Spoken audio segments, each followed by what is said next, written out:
Okay na po, sir. Okay, good morning everyone to our live viewers from YouTube.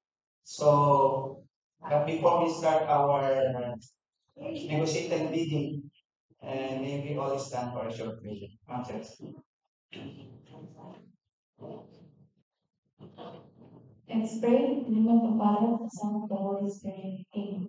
Heavenly Father, we come to you today asking for your guidance, wisdom, and support as we begin this bidding activity.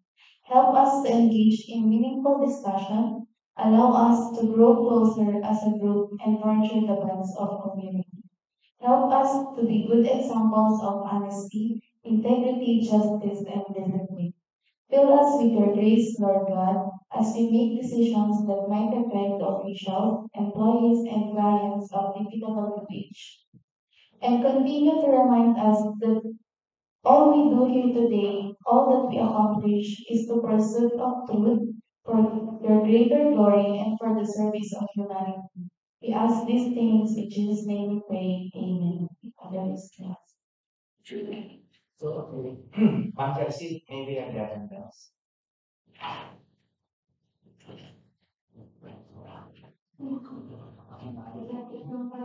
Good morning, everyone. For today's meeting activity, for our attendance, we have here today from the Doc Secretariat, we have Ma'am Emily P. Lopez, and yours truly, Chelsea Tadosi. From the TWG, we have Ma'am Zairish Ann Alvarez, and our TWG head, Ma'am Mayna A. Mantana. For our back members, we have our back chairman, Sir Orlando B. Alcabiti, our vice chairman, Sir Roy P. Mahoga, our members, Sir Elia P. Matias, and we also have Ma'am Maribel and Sokans, and we also have Ma'am Peña Frencha as a employee. Sir, for the record, we have a form. So, thank you, Ma'am Chelsea. Since we have a quorum, so we will now start reviewing the documents submitted by two contractors and one for contract 23BG0151 and the other one is 23BG0153. This is a negotiated procurement. We invited contractors, only two that responded. So we may now open their envelope and see to it if it's their offer is not being on our list.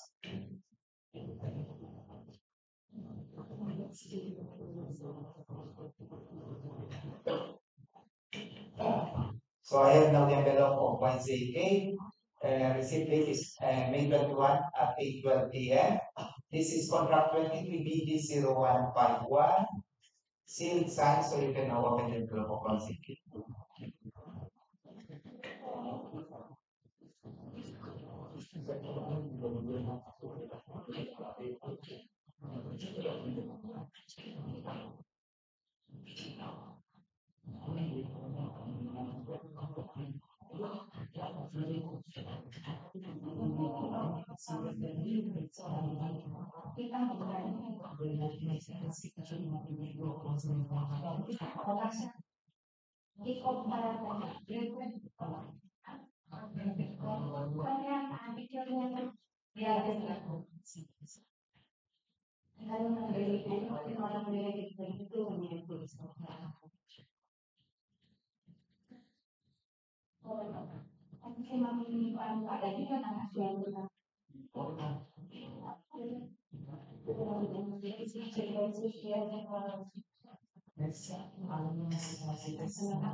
Mr. Chair, submitting to you the original technical proposal of YCK Builders for the contract 23BG0191.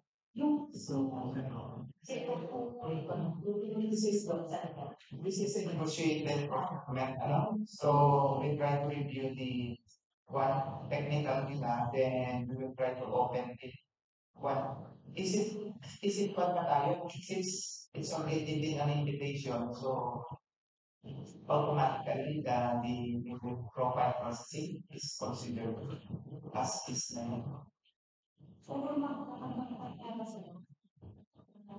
Hindi kasi we invited those accredited na tayo sa atin. We invited them sa accredited. So, pero para it means to make it clear, depende pa rin natin sa processing. Baka there are some negative statements from it. So, ganun na lang dumaan pa rin tayo sa professor. Para it means, it's only an invitation naman.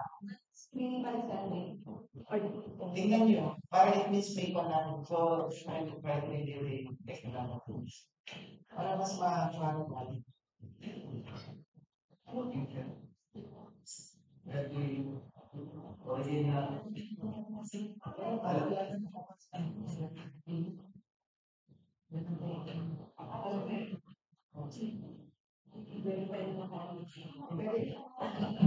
Hello, morning. The reading the technical proposal of YGA builders to contract ID 23B sales of 21.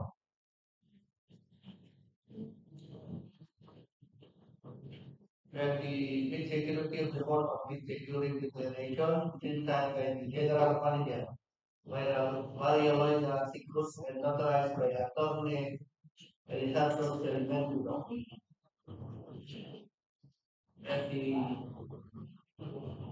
entrepreneur to sign.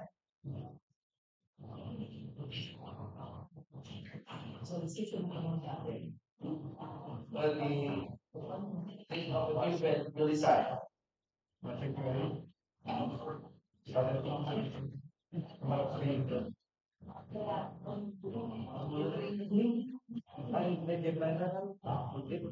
The civil code statement then process complete to design by the general manager and authorized by attorney Ricardo Delmento. As the review, all the pages are decided. Therefore, YCK Builders, based on its technical documents for the contract 23 BG 0151 is compliant.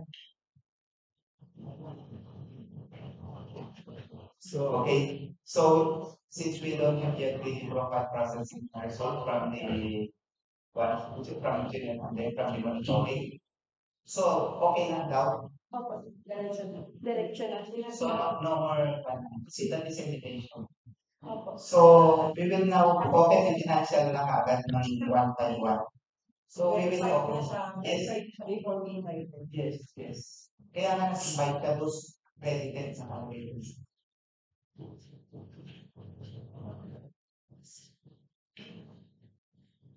Mr. Chair, submitting to you the original proposal of YCP Builders for the contract 23 BG 0151.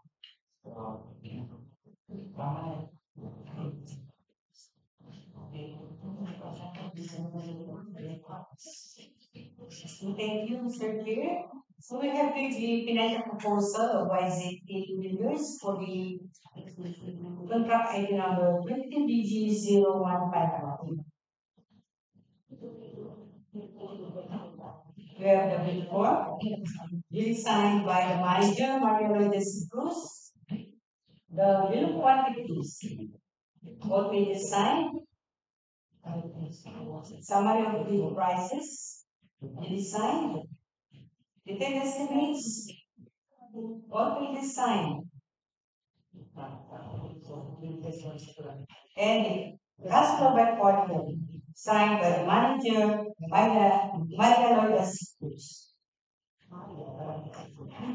Therefore, YCP, based on its financial documents for the contract 23 BG 0151 is remaining to see the bid offer now.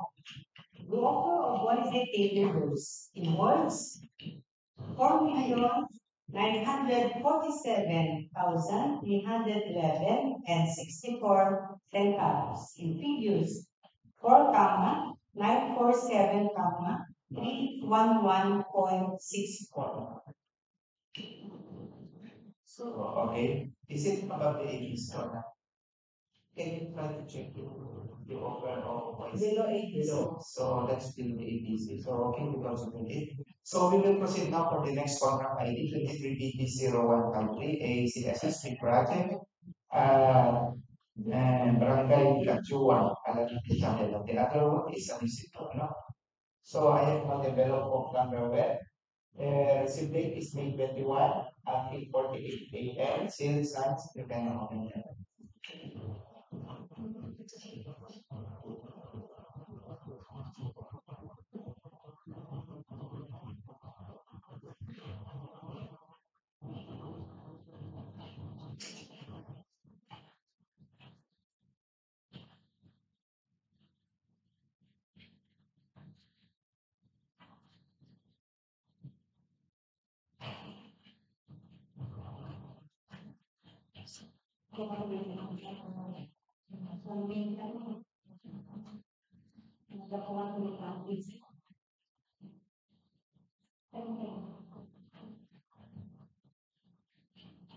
Mr. Chair, submitting to you the original technical component of Comparable Construction Supplies for the contract 23 BG 0153. So, okay. Thank you.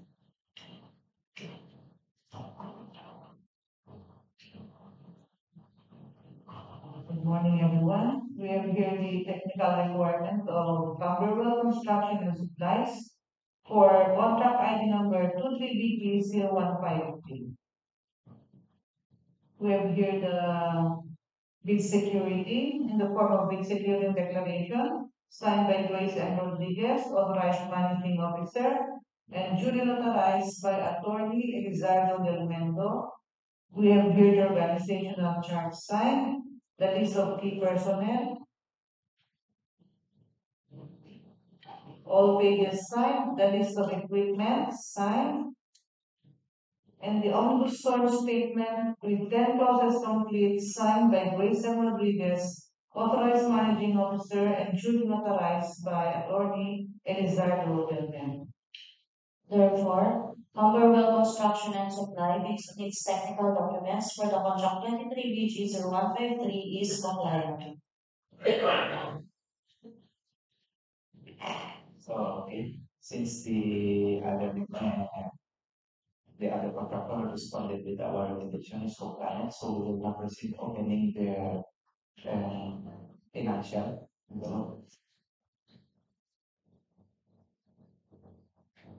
Mr. Chair, submitting to you the original financial component of Camberwell Construction and Supplies for the contract 23 BG 0153. Thank you. Is there any?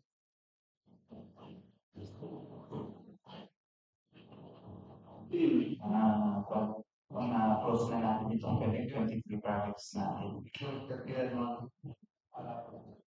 Right?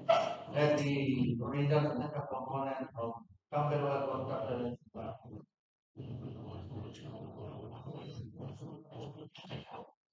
We have the bid form to design. And the bid quantities to design.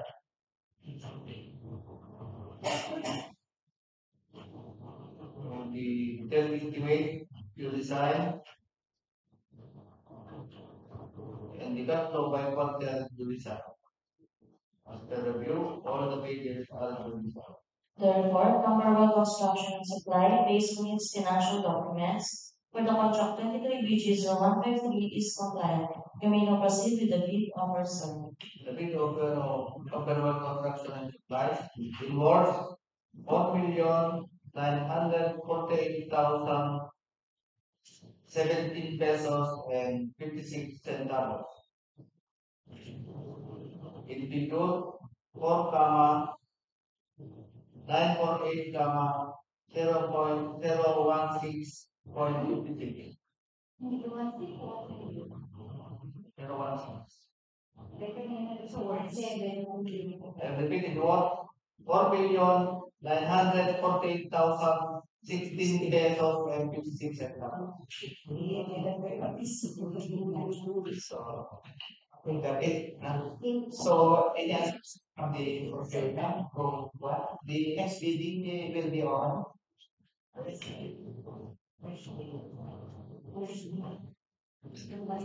Morning po. Our next bidding will be on Thursday, May 23, 2024. Meron pa tayong ibibid na isang civil works, dalawang pong goods, and we also have a pre-bidding of 6 projects.